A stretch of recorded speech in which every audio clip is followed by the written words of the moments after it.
Pues es martes y como lo hacemos cada semana, vamos a informar sobre el pulso de la salud, lo que está sucediendo con la pandemia y el plan de vacunación, cómo vamos. Posteriormente abrimos para preguntas, respuesta quedó pendiente el responder a preguntas sobre la reforma eléctrica, sobre el litio, sobre lo que se expuso el día de ayer. Y hay una compañera que está apuntada, que quedó ayer, que es Diana Benítez. Con ella vamos a comenzar. Va a ser el doctor Alcocer el que introduce, como siempre.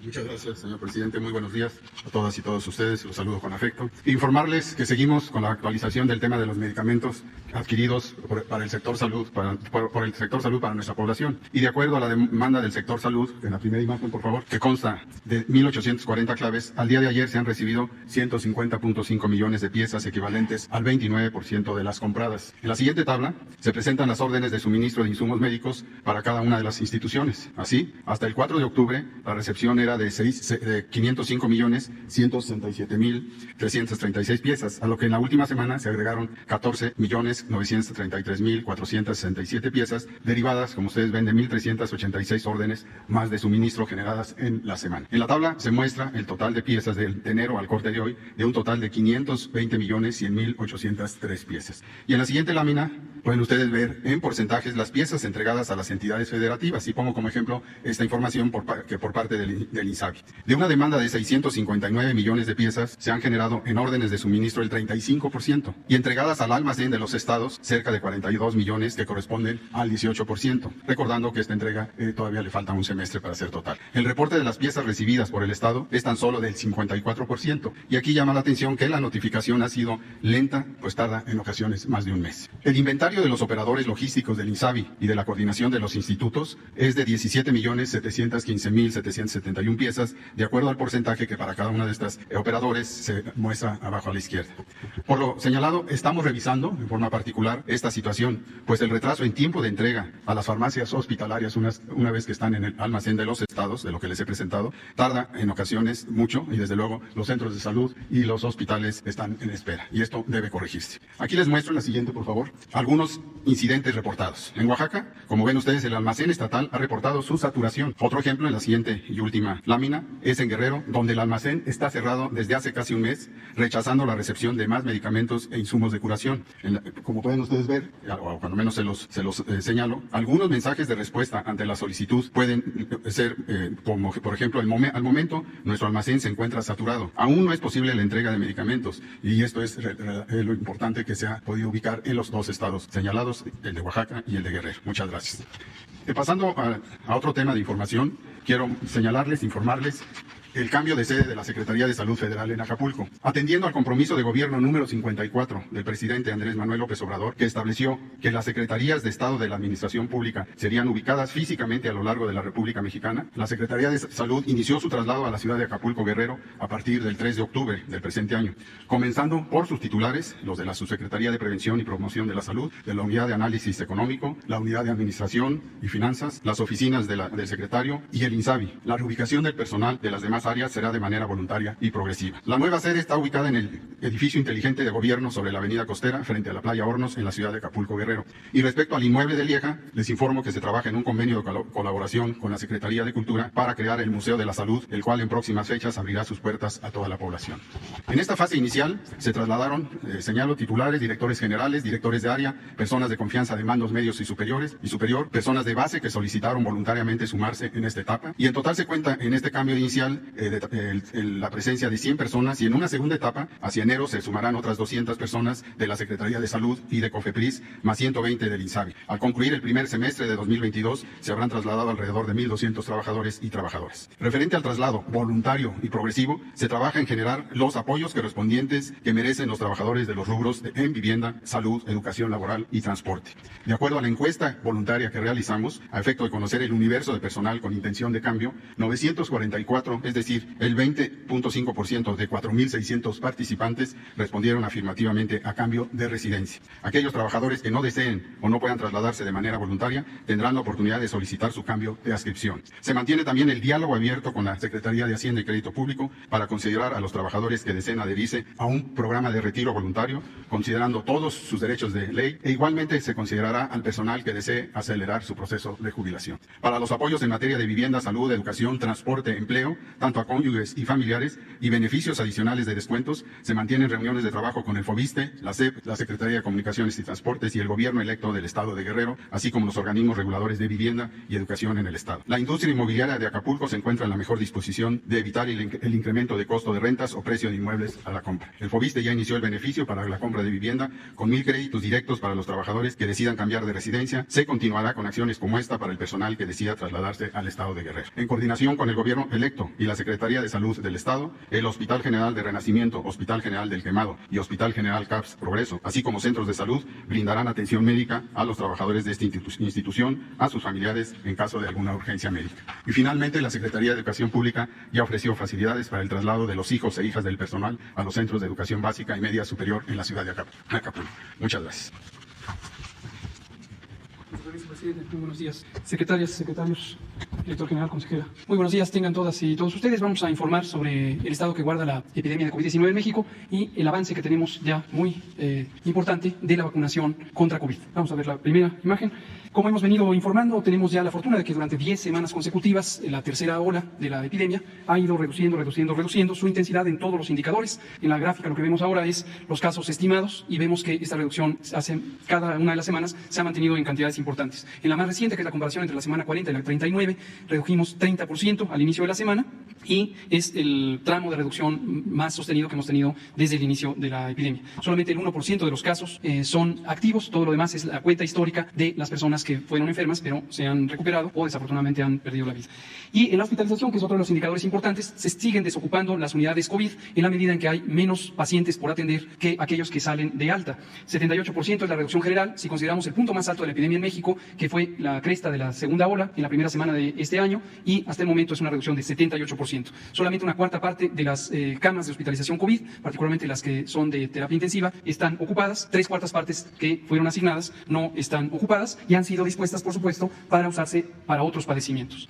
Ahora, una de las inquietudes también que algunos segmentos de la sociedad habían expresado es que si abríamos las escuelas para las clases presenciales tendríamos un impacto negativo. Esto, desde luego, lo tomamos en cuenta y hemos estado monitoreando estrechamente en combinación con la secretaria Delfina Gómez Álvarez y su equipo lo que ocurre a niñas, niños y adolescentes, en particular en los recintos educativos. No se ha mostrado ninguna señal de que la apertura de las escuelas resulte en un repunte de la epidemia. Lo que vemos en esta gráfica que hemos presentado ya en otras ocasiones es que para el segmento de edad de 5 a 17 años también tenemos una tendencia de reducción de la epidemia y no se ha incrementado el número de casos más allá de lo esperado. Esto va reduciendo y solamente el 10% de los casos generales ocurren en esta edad. Cabe destacar que prácticamente la totalidad de estos casos han sido casos leves, sin mayor consecuencia, dado que en esta población, afortunadamente, el riesgo de COVID grave es muy bajo. La siguiente, por favor. Solamente 0.25% de las escuelas han tenido alguna afectación y en su mayoría han sido afectaciones parciales. En algún grupo, en algún salón, ocurre algún caso de COVID y temporalmente han decidido localmente tener algún cierre parcial, pero solamente en 0.25, es decir, 2.5 de cada 1,000 escuelas que han abierto.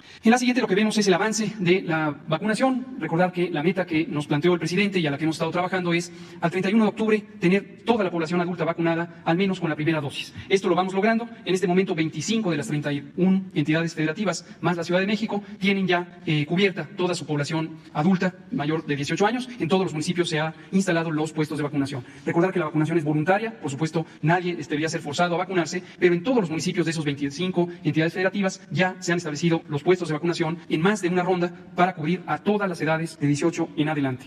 En 6 entidades federativas la vacunación continúa, ya están ahí las vacunas, están listas para ponerse en esta y la siguiente semana, y solamente nos resta una entidad federativa en la que este jueves y viernes se le estará mandando la totalidad de las vacunas faltantes, que son 800,000, para que complete su vacunación. De modo que hacemos un llamado también a las personas que viven en estas 6 entidades federativas y en la séptima en la que mandaremos vacuna, para que acudan a los puestos de vacunación. En cuanto abren, están disponibles las vacunas y ha sido muy importante la respuesta muy positiva de la población de quererse vacunar. Hemos logrado mantener arriba de 500,000 dosis diarias promedio durante todo el programa de vacunación, y esto es lo que nos ha permitido calcular con anticipación que lograremos la meta sin complicaciones. La siguiente, por favor. Llevamos ya casi 108 millones de dosis aplicadas en forma acumulativa desde que empezó el programa a finales de diciembre de 2020, y esto equivale, la siguiente, a 66.9 millones de personas mexicanas, y también algunas personas que han estado en territorio que no son de nacionalidad mexicana y que han sido vacunadas. En su mayoría, 73% con el esquema completo y 27% son las personas más recientemente vacunadas que en su momento recibirán la vacuna. Una aclaración importante: algunas personas se han preocupado porque se cumplió el plazo mínimo del intervalo de dosis y piensan que no les ha llegado la vacuna. No se preocupen, lo tenemos perfectamente contemplado para que en ningún caso se exceda el plazo máximo que, de acuerdo a las recomendaciones técnicas de uso de cada vacuna, se permite para su uso. Pero estamos priorizando ahorita terminar la cobertura de toda la población adulta, y en su momento, ya en la siguiente semana, se estarán enviando a las entidades federativas donde hay calendarios de segunda dosis para que simultáneamente se vaya cubriendo también la segunda dosis. La siguiente. Lo que vemos es que 3/4 partes, 75% de la población adulta en promedio ha sido cubierta, algunas variaciones entre las entidades federativas, pero en su mayoría, todas arriba del 70%, tienen ya la cobertura de la vacunación.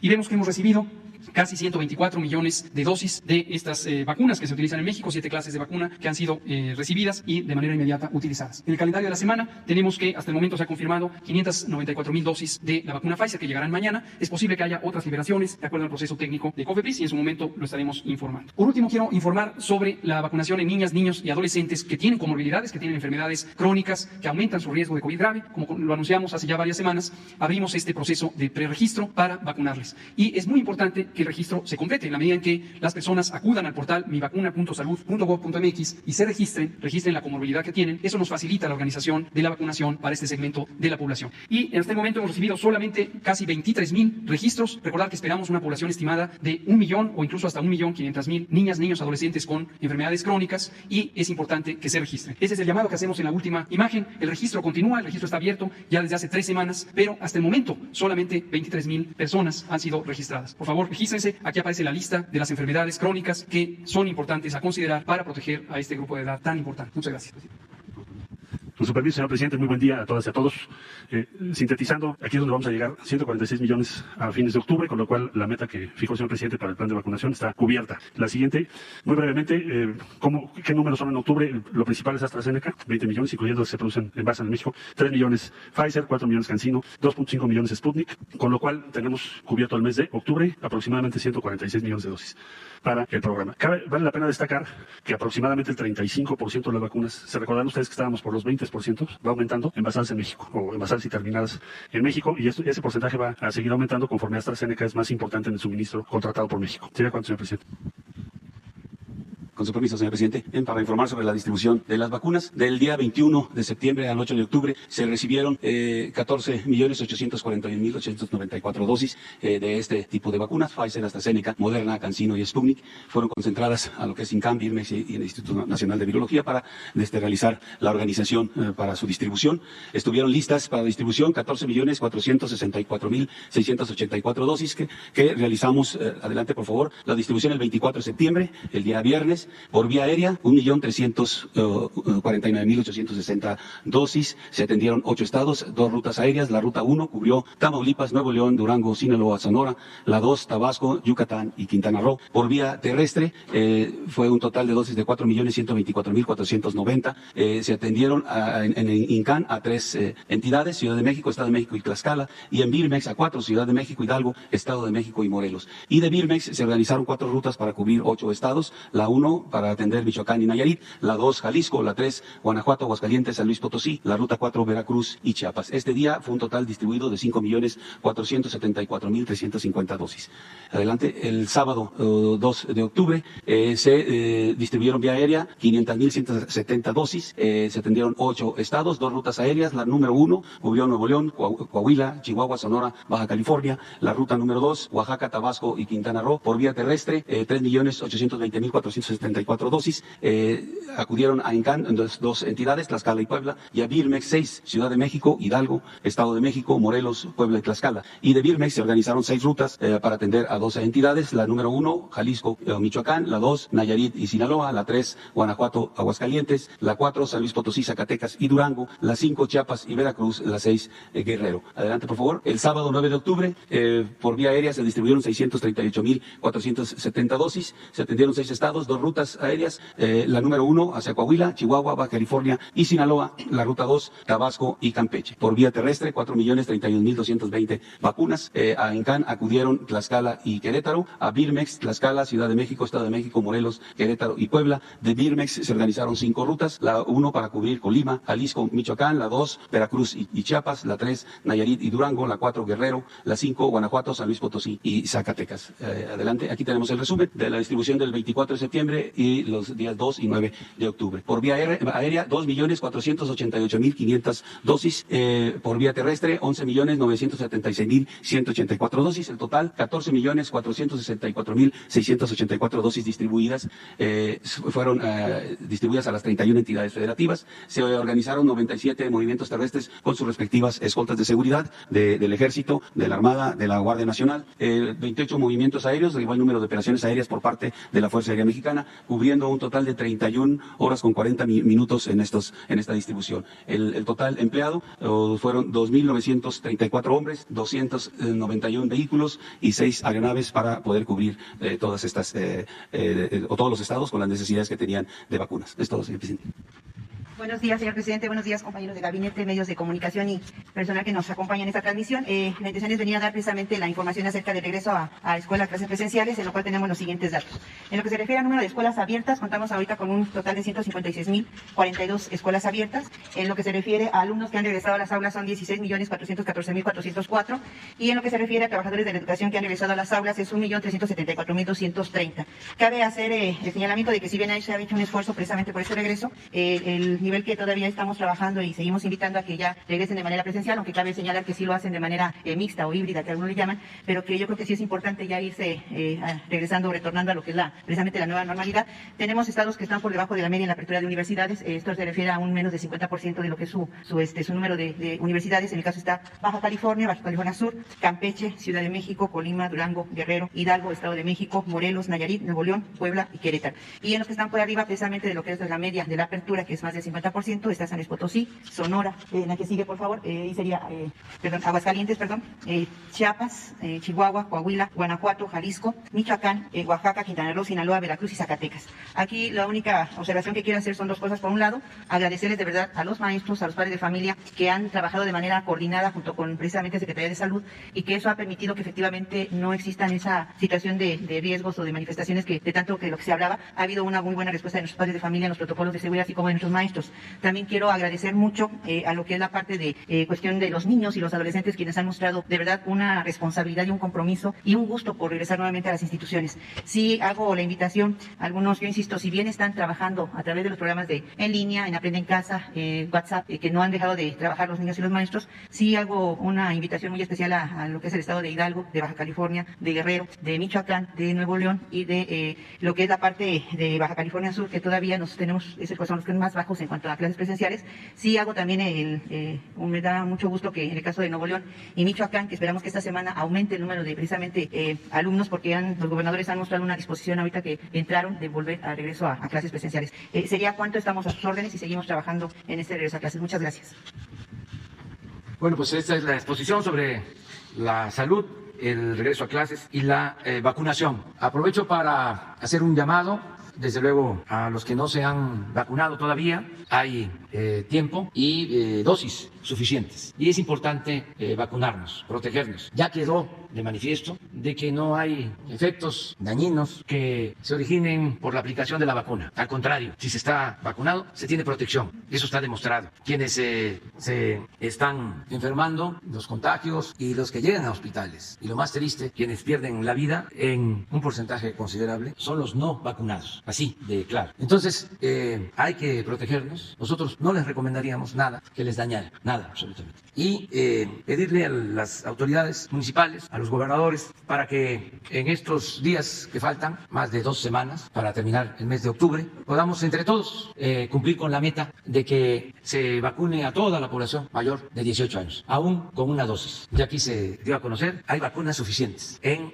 todos los estados, con excepción de Guanajuato. Las 31 entidades del país restantes tienen ya sus dosis, ya hay vacunas. Y en el caso de Guanajuato, pasado mañana se envía todo para que tengan vacunas suficientes, alrededor de 800,000 dosis para Guanajuato. Y en el caso de Guanajuato, para cumplir con la meta, además del apoyo de las autoridades municipales, del gobierno del estado, las Fuerzas Armadas van a ayudar a reforzar la vacunación, de modo que a finales de octubre vamos a cumplir con el propósito de que todos estemos vacunados, los mayores de 18 años, y como ya lo mencionó también el doctor Hugo López-Gatell, ya se está haciendo el registro para la vacunación de niñas, niños con enfermedades crónicas que van a ser protegidos también. Entonces vamos avanzando. De nuevo el llamado, reitero, el llamado a universidades públicas, a directivos, maestros, alumnos, para el regreso a clases presenciales. Ya es tiempo. Y faltan varias universidades públicas que no han regresado a clases. Ya lo que es educación básica, pública y privada, casi son todos los estados. Nos falta que regresen a clases en educación básica, también hago el llamado, en Baja California y en Hidalgo. Como lo mencionó la maestra, ya en el caso de Guerrero hay el compromiso de ampliar el número de escuelas que estén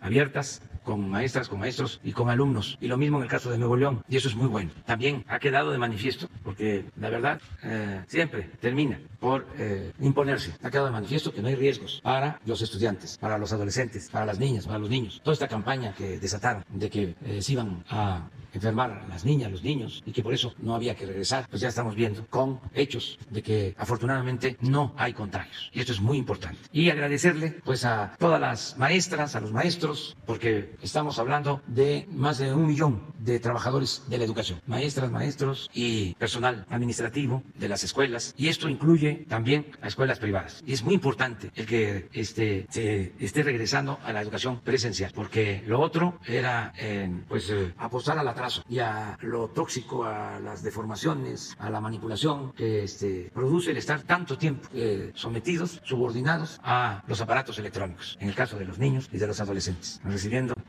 una información no siempre de lo mejor y no conveniente. Entonces, el que se regresa a la escuela es regresar a la comunicación directa, es socializar, es estar con maestras, con maestros, con los compañeritos, compañeritas, tener una actividad de otro tipo que es muy educativa, el ir a la escuela. El solo hecho estar ahí es educación y eso es lo deseable. Vamos a abrir para preguntas. Quedó pendiente, decía yo, la compañera Diana Benítez del Financiero. Sí.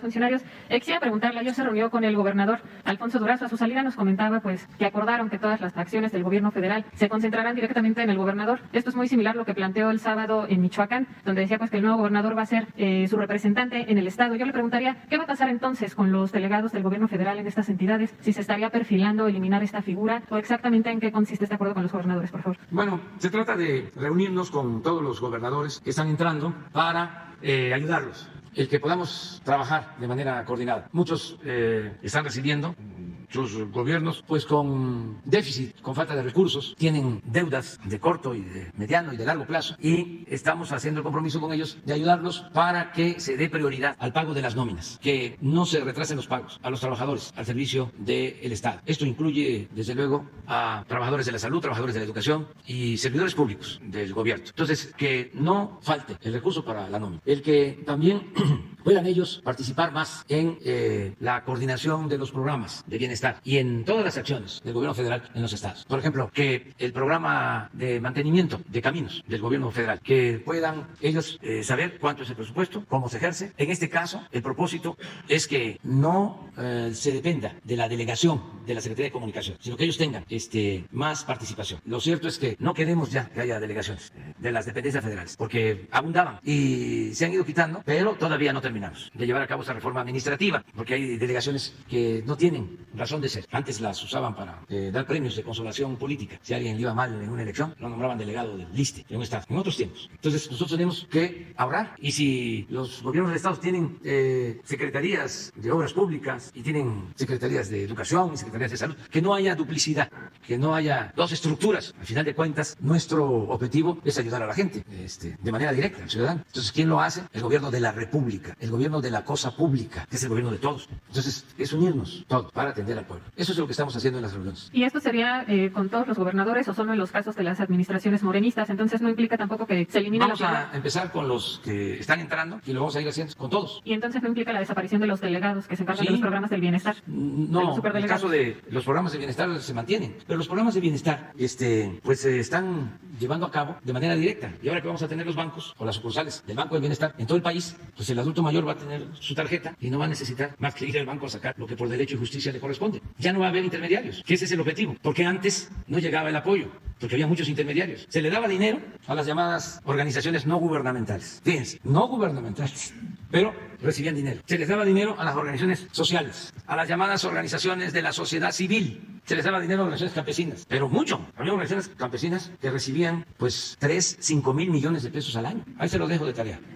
Entonces todo eso ya se terminó. ¿Se acuerdan cómo costó? Y ya, todo el apoyo es directo, sin intermediario. Y así lo pide la gente. Yo aquí he contado varias veces de cómo cuando andaba en campaña me decían, vamos a ganar, pero no nos vaya a mandar el dinero a través de las dependencias, de las instituciones, porque no nos va a llegar el apoyo. Que se entregue directo. Y eso es lo que estamos haciendo. La beca para los estudiantes, directo. El apoyo a los jóvenes construyendo el futuro, directo. El apoyo a los sembradores del Sembrando Vida, directo. Nada de que es la organización social la que va a entregar los recursos. Solamente tenemos un convenio que está por iniciar, que es con Teletón. Y eso que también van a tener su tarjeta, los beneficiarios, para que puedan ir a los centros de rehabilitación, niñas, niños con discapacidad, y puedan recibir terapia. Y nosotros estamos pagando, porque hay 1 millón de niñas, niños que reciben becas o pensiones, pero eso no es suficiente, porque hace falta la rehabilitación, las terapias, porque hay discapacidades leves que se pueden corregir si se atienden. Pero lo que sucede es que por la pobreza, pues no hay posibilidad de ir a estos centros de rehabilitación para recibir terapias, y esas discapacidades leves se convierten en discapacidades graves de por vida. Entonces, ¿qué pasa con Teletón? Que se fueron creando todos estos centros en el país, con todas las instalaciones, también con especialistas, pero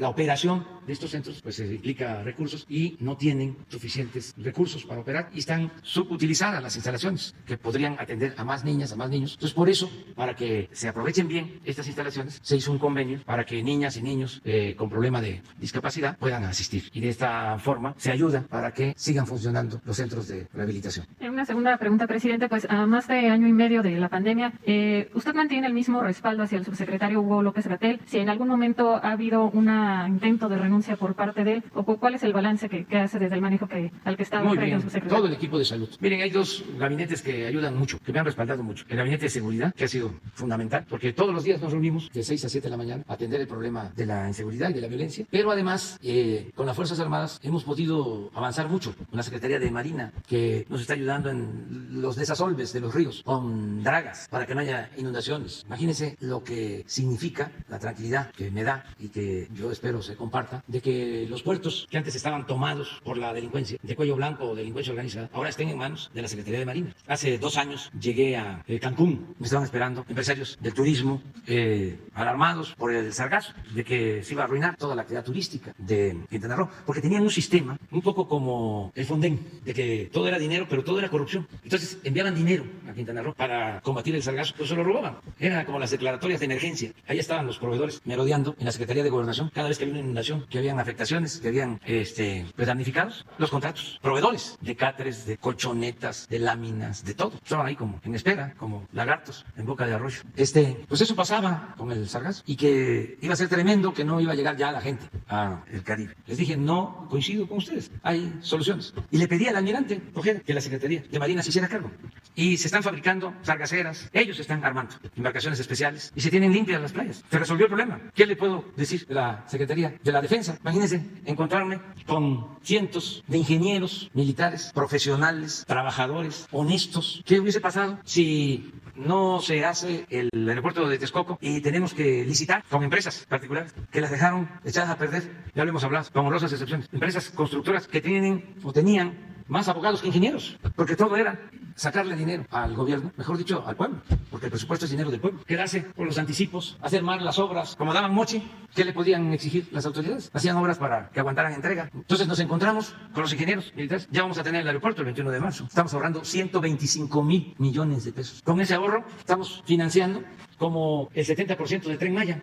¿Cuándo se había visto que con dinero del presupuesto, sin crédito, se hicieran tantas obras? ¿Qué hicieron en el periodo neoliberal? Puras concesiones. Gobernar así es, papita, pues es estar firmando concesiones. A ver, haz la autopista, nada más que va a ser de paga. Encima de eso, para que te animes a recibir la concesión, te doy dinero del presupuesto y ya, tú la aportas. Me acuerdo que cuando hicieron el segundo piso para pasar Puebla, fue OHL, una inversión como de 10,000 millones del gobierno federal. Y supuestamente iban a aportar otros 10,000 millones la empresa para recibir la concesión. Con los 10,000 millones que entregó el gobierno, alcanzaba para hacer la obra. O sea, ellos no aportaron nada y se quedaron con una concesión de 20, de 30 años para cobrar por la pasada. Todo era influyentismo. Entonces, así no íbamos a poder salir. Pero los ingenieros militares están haciendo un aeropuerto moderno en poco tiempo, con bajos costos y de primera. Y ahora estoy viendo, dice, ¿cuánto va a costar ir al aeropuerto? Pues no va a ser muy largo el trayecto porque estamos haciendo las vialidades. Se va a poder ir de aquí del centro hasta allá en 45 minutos en tren. Y estamos logrando de que no se tarden mucho en llegar. Y en todos los aeropuertos del mundo, pues los que han viajado saben de que no está el aeropuerto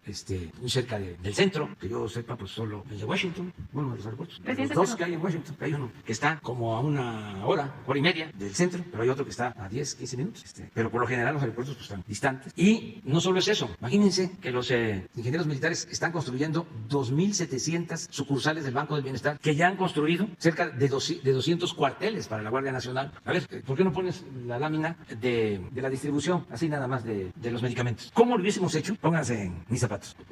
Nos llegan las vacunas. Nuestro país tiene más de 300,000 localidades. ¿Cómo le hacemos para distribuir todas las vacunas? Además de aplicarlas. Cualquiera, lo que acaba de explicar ahora el general. Pues fue fundamental el contar con el apoyo de la Secretaría de la Defensa para la logística. Ellos están formados para eso y para la distribución y el transporte. Todo esto. A ver, pongo otra más, atrás o adelante. Todo esto, las rutas. Y ofrezco disculpa por ser tan detallista, pero como que pasa de noche toda esta información. Es muy importante la colaboración de las Fuerzas Armadas. Agreguen de que tanto Marina como la Defensa ayudan en la formación de la Guardia Nacional, que ya tiene, decía yo, alrededor de 200 cuarteles con 100,000 elementos en distintas partes del país y se va a ampliar a 140,000 elementos. ¿Qué heredamos? Una Policía Federal descompuesta, echada a perder, con mucha corrupción, como 20,000 elementos operativos, muy maltratados, no hicieron en años cuarteles, ya saben ustedes, los mandaban a misiones y tenían que acampar a la intemperie o en hoteles. Entonces sí, es muy importante lo que ha hecho el Gabinete de Seguridad y el de Salud, lo mismo. Ayer nos reunimos, tenemos reuniones lunes y jueves con todo el Gabinete de Salud. Doctor Alcocer, de primera, en conocimiento sobre la salud, Premio Nacional de Ciencia, y no se lo dimos nosotros. Saben que los conservadores están pidiendo, a través de transparencia, que le entreguemos el título del doctor Alcocer. De veras que están muy molestos. Deberían de serenarse porque cuando la gente está enojada se ofusca. Pero es el doctor Alcocer, el doctor Hugo López-Gatell, de primera, especialista. Pero como a él le tocó desde el principio estar informando, a nuestros adversarios les molestó muchísimo. Querían o pensaban que iban a poder ningunear al encargado de informar sobre la pandemia y no pudieron. ¿Se acuerdan cuántos especialistas habían, ¿no? sobre epidemias? Conductores, analistas políticos. Y entonces, como Hugo pues, supo informar con claridad, y esto lo decidimos con el doctor Alcocer, incluso desde el principio. Yo hasta lo recomendé en una reunión del grupo de los 20, del G20, de que los políticos le dejáramos a los expertos el manejo de la pandemia, que no éramos todólogos, saberlo todo, y que los especialistas se hicieran cargo. Y salimos adelante. Entonces me preguntas que si estoy satisfecho, claro que sí. Fue terrible lo que vivimos, además muy doloroso todavía, pero pasamos momentos muy difíciles, muy dolorosos, por la pérdida de vidas humanas, pero hicimos todo y de manera profesional y resistiendo todos los embates de gente sin escrúpulos que apostaba que nos fuera mal, que podían decir México es el país con más muertos y no alcanzaron las camas para atender a los afectados por la pandemia. Estaban deseosos, como en todo, queriendo que se nos derrumbara por completo la economía. Bueno, que nos peleáramos con el gobierno de Estados Unidos. A eso apuestan. Así son los conservadores. Son de muy mala fe, de malas entrañas. Finalmente, presidente, nada más si nos pudiera comentar. Y además, otra cosa, les gustan mucho los billullos. Pero ya, adelante. Sí, nos comentaba que ya tenía la confirmación de que el gobierno de Israel recibió la carta que le envió, a saber si ya se tiene una respuesta. Gracias. No hay respuesta, pero vamos a esperarnos. Sí, yo espero que sí haya una respuesta. Una compañera, luego él y ustedes dos. Ya. Gracias, señor presidente. Buenos días a todos. Liliana Noble, de Pulso Saludable. Si me lo permite, señor presidente, quisiera preguntarle aquí a la secretaria Rocío Unales sobre la reforma energética, de qué manera va a contribuir a los objetivos de desarrollo sostenible, también de qué manera va a contribuir a que no se rompan los objetivos que vienen plasmados en el acuerdo de París. Y también quisiera saber, entiendo que esta reforma energética va a contribuir de una manera muy importante al medio ambiente y esto hace que tengamos una mejor calidad de vida y, por supuesto, mejorar la salud. Si nos pudiera platicar al respecto. Gracias. Sí, buenos días. Nosotros en México producimos electricidad a través de diferentes fuentes. En este momento, la generación de electricidad a través de hidroeléctricas es del 9%. Sin embargo, la Comisión Federal de Electricidad tiene capacidad hasta para más del 18%. Tan solo en hidroeléctricas podemos subir un 10% más.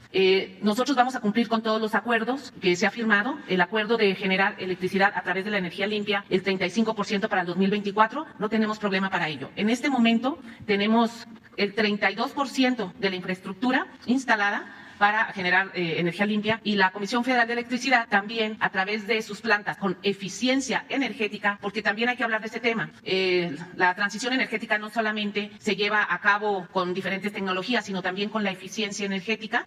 Tanto CFE, Pemex, industrias privadas están cambiando sus equipos a mayor eficiencia energética. No vamos a tener problema para ello. Gracias. Y en una segunda pregunta, señor presidente, el pasado fin de semana se conmemoró el Día Mundial de la Salud Mental. Sé que es un tema muy importante para su gobierno federal, al igual que las adicciones.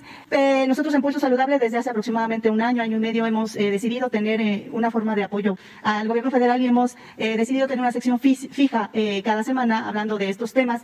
Yo quisiera saber en ese sentido, señor presidente, si están pensando en redoblar los esfuerzos en materia de suicidios, ya que han salido publicaciones interesantes en los últimos 2 meses en donde Durango, Veracruz, la Ciudad de México y Sonora se ha incrementado este sensible tema y no solamente la intención del suicida, sino se han consumado y se han elevado las tasas de la prevalencia de este acto.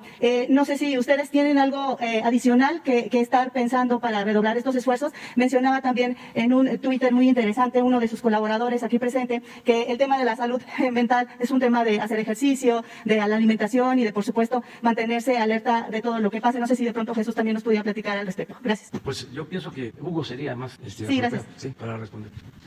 Muchas gracias, Liliana Noble, de Pulso Saludable, por este señalamiento. Efectivamente, la salud mental es uno de los grandes problemas de salud pública de nuestro país. Lo es de muchas naciones, pero definitivamente también en nuestro país. Algunas expresiones importantísimas de la salud mental o de la pérdida de la salud mental incluyen unas prevalencias muy altas de síndromes depresivos, de depresión, múltiples variantes, síndromes de ansiedad y también las adicciones. El doctor Alcocer, nuestro maestro, desde el inicio nos ha estado enfatizando la importancia de que en el programa de salud tengamos a la salud mental como una de las prioridades más altas. Y hemos estado haciendo múltiples cosas. Recordarán quizá que el 5 de julio de 2019, en este mismo espacio, en el Pulso de la Salud, el presidente nos dio la oportunidad de presentar la Estrategia Nacional para la Prevención de Adicciones, Juntos por la Paz, que hemos hecho con una colaboración espléndida de prácticamente todas las dependencias de la administración pública. Destaca, desde luego, la vocería de la presidencia. Jesús Ramírez Cuevas ha sido un protagonista fundamental del diseño de esta estrategia, y nuestro grupo de salud mental, el doctor Quijada, el doctor Gadi Sabiki, la doctora Diana Tejadilla, Valienda Barrón, Jorge González Olvera, todo el grupo hemos estado trabajando en 2 enfoques mayores. Uno es la reconstrucción del tejido social, resignificando y reapropiando los espacios para el bienestar público. La idea básica es, si no existe un ambiente físicamente saludable, los espacios públicos están tomados por la delincuencia o están deteriorados o están sin uso, entonces la gente no puede salir a socializar, y la socialización es un elemento fundamental de la salud mental. Y el otro elemento es la concientización pública sobre la importancia de las adicciones como un problema y las alternativas de solucionarlo, y en eso también la acción de la comunicación social de la Presidencia de la República ha sido fundamental. Desde luego, un reto muy grande es ampliar la capacidad y la cobertura de los servicios de salud mental, y para esto hemos estado acudiendo a múltiples estrategias. Una muy importante es cubrir la brecha de atención mediante un modelo en donde se transfieren capacidades de atención aún al primer nivel de atención, a los consultorios de medicina general. Se les capacita, hemos capacitado ya más de 30,000 profesionales de la salud para que puedan tener un abordaje terapéutico, diagnóstico y de referencia muy temprano. Hemos hecho algunos elementos de colaboración con el Poder Legislativo. Nuestro grupo trabajó con el Poder Legislativo para que se impulsara reformas a la Ley General de Salud en materia de salud mental y tenemos ya todo un repertorio legal que moderniza la salud mental, el abordaje de la salud mental. Lo ve como un problema de derechos humanos, como un asunto social y no solamente como un asunto médico, un asunto de hospitales. De hecho, el viejo modelo donde los hospitales psiquiátricos eran la manera de atender a la salud mental es un modelo completamente obsoleto que desafortunadamente en México hasta la llegada de esta administración había sido un modelo predominante. Entonces lo estamos transformando, ya se busca otras versiones mucho más amigables y, como enfatizo, basadas en los derechos. Finalmente, sobre el tema específico de suicidio, también se han hecho reformas legislativas y hemos trabajado muy de la mano con el Poder Legislativo para que se hagan distintos espacios jurídicos que facilitan los programas y las políticas públicas de prevención del suicidio. En algunas entidades federativas que ya tenían trabajo previo, como Yucatán, hemos tenido modelos de implantación de mecanismos de alerta temprana, detección temprana y referencia de personas que están en alto riesgo suicida desde etapas muy tempranas. Un mensaje que queremos dar a la población, y con esto termino, es: la persona con riesgo suicida puede estar exactamente junto a uno mismo. No perdamos de vista que una persona, un amigo, una amiga, un familiar puede tener un riesgo suicida y que de manera inadvertida incurra en esta dramática experiencia de quitarse la vida. Hay que estar muy alertas y la contención y prevención del suicidio tiene que ver con este esquema de solidaridad social, conciencia de cuáles son las señales tempranas de riesgo de que una persona pudiera quitarse la vida. Pero es una prioridad, indiscutiblemente es una prioridad para nosotros. Doctor Gatell, y si me lo permite, un juzgado federal ordenó al gobierno mexicano vacunar a todos los menores de 12 a 17 años contra la COVID-19. Este juzgado está en Naucalpan sin importar su condición de salud. ¿Ustedes tendrían obligatoriedad de acatar esta resolución? Y si es así, ¿a cuántos millones asciende la orden para aplicar estas vacunas que él menciona que tendría que ocurrir en el plazo de julio a marzo del 2022? Gracias. Sí, muchas gracias. Vimos la noticia, hasta ahorita solo un periódico de circulación nacional la trató, nos llamó la atención el énfasis que le da, ningún otro medio lo toma. No hemos recibido notificación oficial, cuando la recibamos pues analizaremos cuidadosamente el caso, por supuesto con el apoyo extraordinario que siempre nos da la consejera jurídica, que ahora está aquí presente, y el secretario de Gobernación, y como siempre la instrucción del presidente es clarísima: respetamos la independencia de los poderes, acatamos las disposiciones del Poder Judicial y actuamos con una base científica para proteger la salud de todas y todos. Esa es nuestra prioridad. Gracias. Pero es que quedamos con él, y ellos dos, y luego tú. Nos va a alcanzar el tiempo. Sí, buenos días, señor presidente. Adelante. Buenos días, señor presidente. Felipe Fierro, tiempo.com.mx y fuentelibre.mx. Señor presidente, de julio del mes pasado, en julio, usted abrió la sesión presidencial, afirmó que en Morena ya había una nueva generación de candidatos para sucederlo.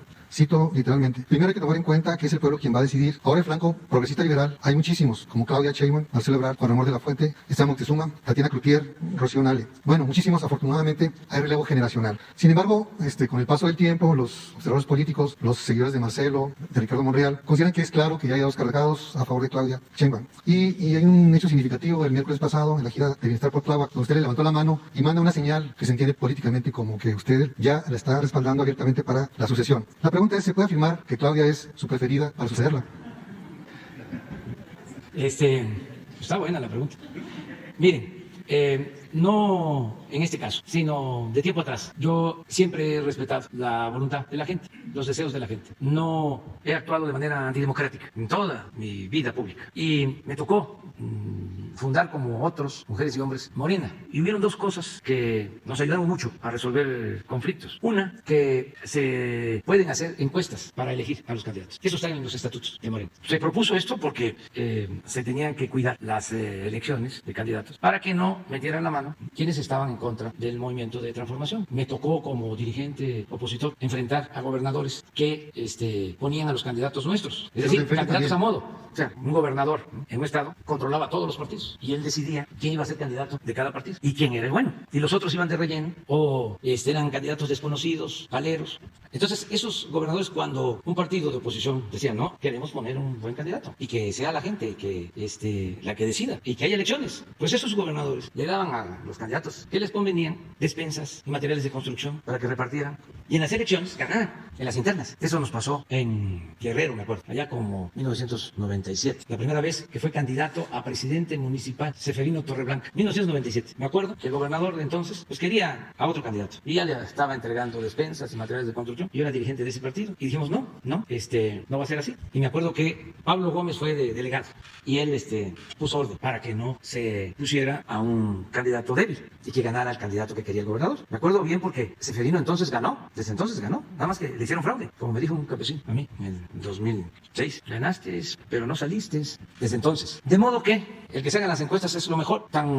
Es así que en el 2012, en el 11, estaba Marcelo Ebrard de jefe de gobierno y yo estaba de dirigente y nos fuimos a encuesta. Y tengo que reconocer ¿Que declinó Marcelo ahí, no? de que sí, porque yo gané la encuesta con poco margen, pero la gané. Y él aceptó el resultado, cosa que no es fácil, sobre todo en ambiciosos vulgares, que soy yo o hay conflicto, o me voy de candidato. Entonces, me pides mi opinión, te digo, no tengo ningún preferido, a ninguna preferida, hablando en términos de pluralidad y de género. ¿Quién lo va a decidir en su momento? ¿Pero quién lo va a garantizar, señor presidente? El ciudadano. No, la gente está muy despierta. Se hace una encuesta, 2, 3, y se ve quién es quién, y se resuelve el problema.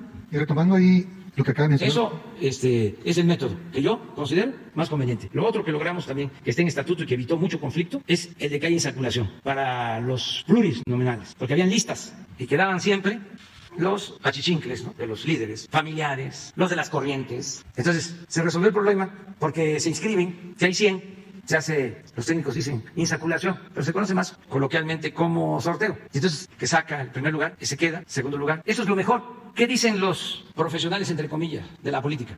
De que eso está mal porque como un maestro albañil, como un comerciante, como una mujer indígena va a ser diputada si no tiene la preparación. Para ser diputado lo que se requiere es honestidad, representar al pueblo y tener vergüenza. ¿Para qué quiere un experto graduado en Harvard si va a venir a votar en contra de los intereses del pueblo? Bueno, cuando aplicamos esos estatutos la primera vez, salen en efecto comerciantes, mujeres indígenas, albañiles. Aquí está Rocío, que fue coordinadora de ese grupo parlamentario. Lo mejor, ninguno traicionó, ninguno. Y no votaron el gasolinazo. ¿Qué más? Los presupuestos que estaban a favor de los grupos corruptos y muchas cosas con ese método. Entonces ya está en los estatutos. Eso en su momento se va a resolver. Yo creo, y esto no solo para Morena, para todos los partidos, que no hay imposición, para eso están las encuestas y que le den la oportunidad al pueblo. El pueblo sabe quién es quién, que le pregunten al pueblo. ¿Qué es una encuesta? Pues es un cuestionario. Van casa por casa. ¿Conoces a estas personas? Y ahí dicen sí o no. Y ahí se ve quién es más conocido. Porque también no se puede ganar una elección con un desconocido.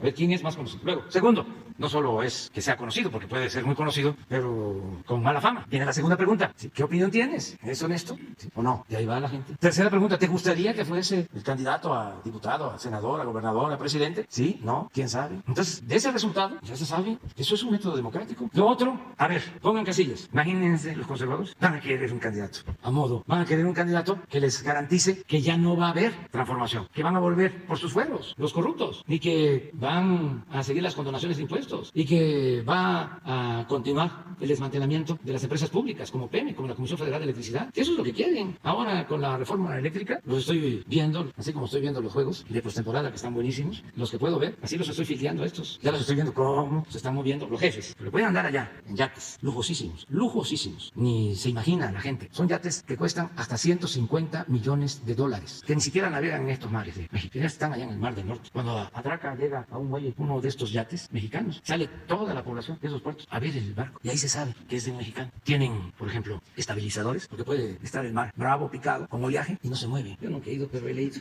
sobre esto. Y pueden brindar y no se cae una gota del champán. Entonces, desde allá, porque tienen sistemas de comunicación, están manejando todo aquí. ¿Quiénes son, señor presidente? Pues yo no puedo hacer todo el trabajo.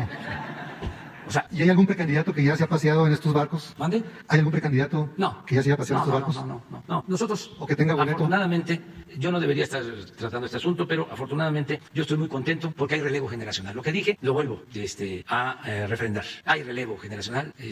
Sería lamentable que no hubiese gente con capacidad, mujeres, hombres, hay muchísimos, para continuar con la obra de transformación. Y esto en su momento te va a decidir. A mí me faltan casi 3 años. Yo el 1 de diciembre, lo que pasa que parece que ha transcurrido mucho tiempo, pero no. El 1 de diciembre cumplo 3 años. Y ya aprovecho pues para comentarles que el 20 de noviembre, como es la tercera transformación, y muy importante, y no les gusta a los conservadores lo que fue la revolución, porque hasta los que surgen del movimiento revolucionario, como pasó el tiempo, ¿sí?, le dan la espalda a la revolución. Entonces, como no les gusta, y para nosotros es un movimiento fundamental, porque fue enfrentar una dictadura de 34 años, el porfiriato, que entregó los bienes de la nación, como ahora, porque neoliberalismo es neoporfirismo, es la misma.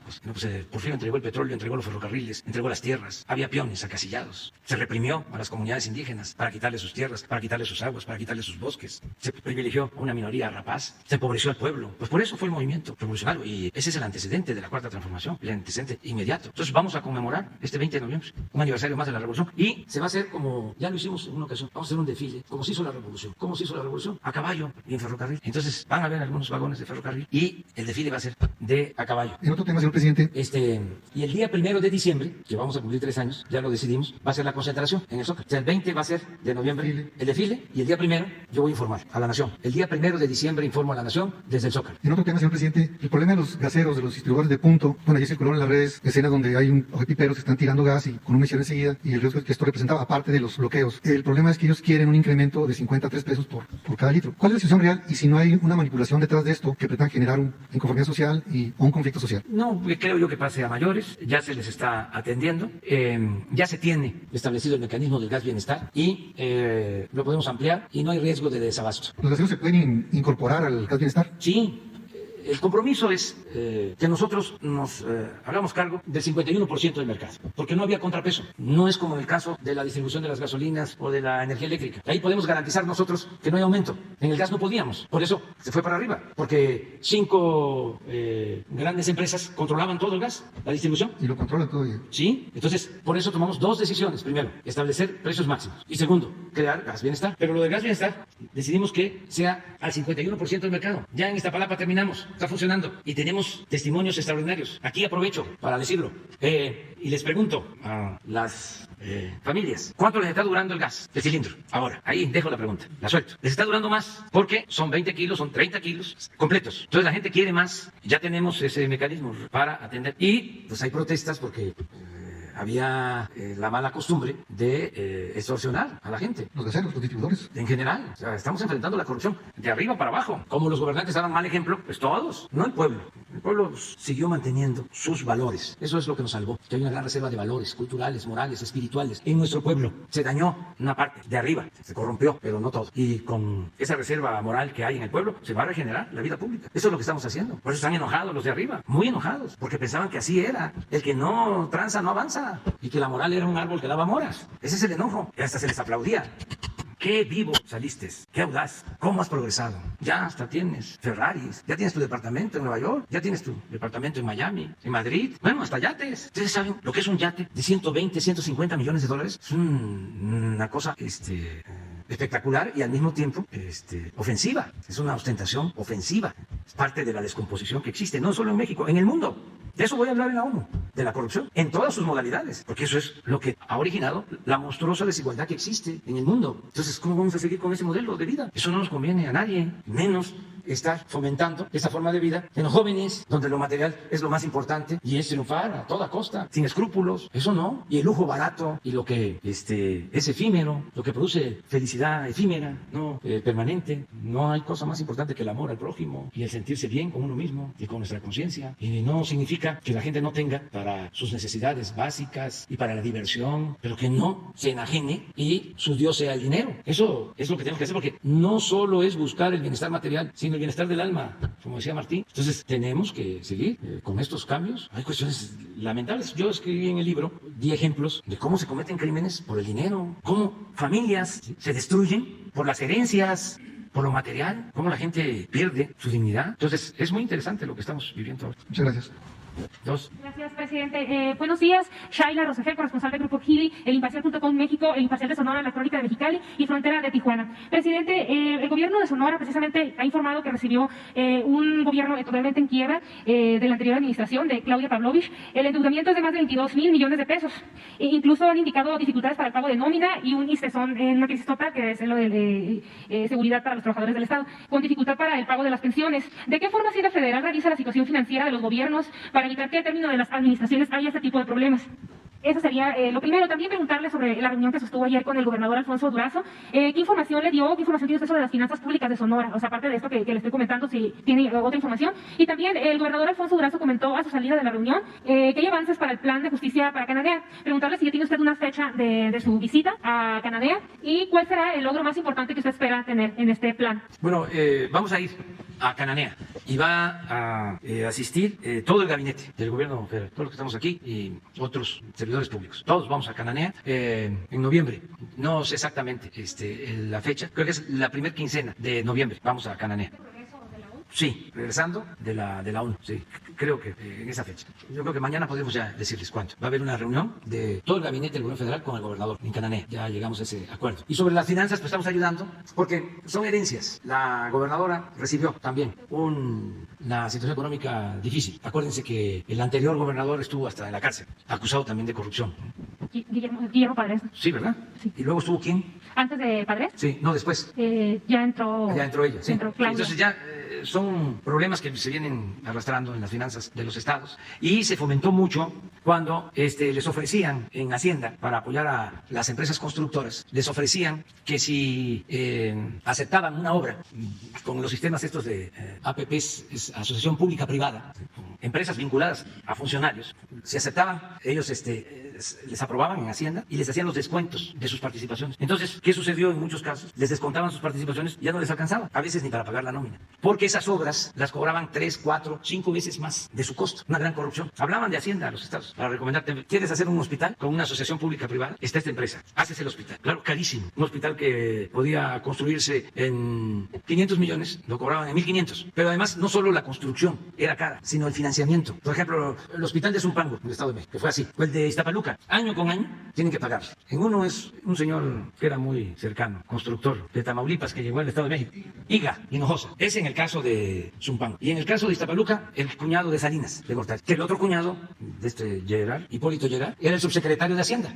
Ese hospital de Iztapaluca, pues yo creo que con los dos hospitales debe estar pagando, y esto es a 20 años, como 300 millones de pesos al año. O sea que casi con lo que se paga un año se hace el hospital. Pero eran los negocios que hacían. Entonces, esto llevó a la quiebra a las finanzas de los estados, entre otras cosas. Entonces, ¿qué tenemos que hacer o qué es nuestro compromiso con los gobernadores? Nosotros podríamos decir, no tenemos nada que ver porque nosotros entregamos las participaciones federales. Ya vean ahí ustedes cómo le hacen. No, porque no pagar la nómina afecta a trabajadores. Entonces, lo que les estamos diciendo es, les ayudamos, si nosotros tenemos recursos, les podemos adelantar, que no tengan que contratar créditos, porque eso es lo otro, con banca privada, a tasas de interés altísimas. Les adelantamos participaciones para que no dejen de pagar la nómina, mientras van ustedes ahorrando y limpiando financieramente las finanzas. Por ejemplo, el caso de Michoacán, lo que nos correspondía pagar para el caso de los maestros, que pregunté si no era un asunto de que nosotros le debiéramos al Estado. No, el 20 de septiembre llegó la participación y cada mes, pero usaban el dinero para otras cosas. Yo no estoy diciendo que se lo robaran, sencillamente no lo usaban para pagar la nómina de los maestros. Presidente, y en este sentido, ¿qué fue lo que se acordó con el gobernador Durazo? Esto de adelantar las participaciones. Adelantarle recursos, ¿para pago de nómina nada más o también pensiones? Para pago de nómina, ayudarle en obras, en los programas sociales, el plan integral de Cananea va a ayudar mucho. El plan de justicia Yaqui es una inversión de alrededor de 10,000 millones de pesos, que además yo quiero, porque firmamos compromisos, que se cumpla, y ya tenemos poco tiempo, y hay que hacer pues un distrito de riego, y hay que abastecer de agua a todos los pueblos, y hay que restituirle tierras a los pueblos yaquis, y hay que mejorar sus viviendas, sus calles, hay que construir un hospital. Entonces todo ese plan integral son como 10,000 millones de pesos, y yo lo que le estoy pidiendo a Alfonso, en este caso, es que nos ayude él, que está ahí, a coordinar para que no fallemos, que no nos pase lo que sucedió con lo de la carretera de Estación Don a Nogales. ¿La 4 carriles? ¿Qué ha pasado? ¿Qué ha pasado, presidente? A propósito. Pues que una empresa constructora quedó mal y abrió un juicio, y ya saben ustedes cómo son estas cosas, ¿no? Muy tardadas, y nos falta un tramo. Entonces ya di la instrucción que se construya, y él va a hacerse cargo para terminarla, porque ya llevamos, me da pena de que eran creo que 40 kilómetros, y yo ofrecí de que iba a terminarse en 3 meses o en junio del 19, y luego fui, y no, porque seguía el conflicto jurídico. En septiembre la iba a inaugurar. Sí, luego dije que en septiembre, pues tampoco, hasta que me dijo el secretario de Comunicación, mejor ya no diga cuándo, porque está muy grave el problema jurídico. De esto que les platico, cómo quedaron las empresas, mal acostumbradas a sacar. ¿Le dio alguna fecha, le pidió usted alguna fecha al gobernador para terminar este tramo de la carretera o no? Sí, pero ya no lo voy a decir. Presidente, ya nada más la última, preguntarle. Presidente, hace unos días fue asesinado en Ecatepec un joven reportero de 24 años. El muchacho se llamaba Daniel Hernández Moncada. Su familia está exigiendo justicia. Este muchacho tomó una combi, salía de su trabajo, tomó una combi para ir a su casa y pues fue víctima de un asalto, le dieron un balazo y pues llegó al hospital ya sin signos vitales. Entonces, pues esto no es nuevo, esto de los asaltos en las combis en el Estado de México es muy común, y como usted sabe, pues hay mucho viaje entre gente de la Ciudad de México, gente del Estado de México que viene a trabajar aquí a la Ciudad de México y utilizan estas combis. Preguntarle de qué manera la Federación puede ayudar a disminuir este delito de los asaltos en el transporte público, principalmente en las combis del Estado de México. Sí, el Estado de México es uno de los estados, desgraciadamente, con más incidencia delictiva y homicidios. es como Guanajuato, como Baja California, como Michoacán, como Zacatecas, son de los estados donde tenemos más problemas de violencia y de homicidio. Estamos trabajando en eso. Estamos muy conscientes y vamos a seguir avanzando. A diferencia de la Ciudad de México. Les puedo mostrar información de cómo hemos logrado, en especial por la participación del gobierno de la ciudad y de Claudia Sheinbaum, que está todos los días. Ha bajado mucho la incidencia delictiva, sobre todo los homicidios. El robo de vehículos, muchísimo. Un día vamos a presentar eso. Lo que pasa aquí en la ciudad se ha avanzado mucho, yo lo celebro. Porque yo fui jefe de gobierno, el ingeniero Cárdenas recibe el gobierno en una situación muy difícil, muy compleja, de mucha violencia. Él logra bajar un poco la incidencia delictiva, nosotros también. Yo recibo 3 homicidios diarios y dejamos menos de 2 diarios en la ciudad. Y todavía Marcelo bajó más el número de homicidios y de delitos. Yo me acuerdo que lo que más había era robo de vehículos. Se llegaban a robar hasta 120 vehículos diarios aquí. Fue cuando tomamos la decisión de que ya no se prestara servicio de taxi con los Volkswagen de 2 puertas, porque eran los que más se robaban, porque vendían las refacciones. Entonces, como estamos todos los días también pendientes, se tomó esa decisión y se fue avanzando. Yo dejé como 75, 80 robos, de 120 a 75, bajamos. Pero ahora está como en 20. Sin embargo, el homicidio, que lo dejamos en menos de 2, en el pasado gobierno, y Marcelo lo bajó, pero el pasado gobierno subió hasta 6 diarios aquí. Y ahora está en 3, o sea, a la mitad. En cambio, en el Estado de México no son buenos los resultados, por lo que estás diciendo. Y estamos trabajando para garantizar que haya paz y que haya tranquilidad. Se trabaja, por ejemplo, en los municipios con más violencia. Aquí tenemos los municipios más cercanos. ¿Sí? Ahí hay más presencia de la Guardia Nacional, sobre todo, ¿sí? Más vigilancia y también inteligencia. Saber cómo operan las bandas, cuántas son, quién está protegiendo y detener a responsables. Entonces sí, estamos trabajando con eso. Yo creo que ya nos vamos a ir. Quedan para mañana. Mañana queda la compañero y tú, 5. ¿Sí? Quedamos ya, que se nos alargó mucho. Muchas gracias. Ahí vamos.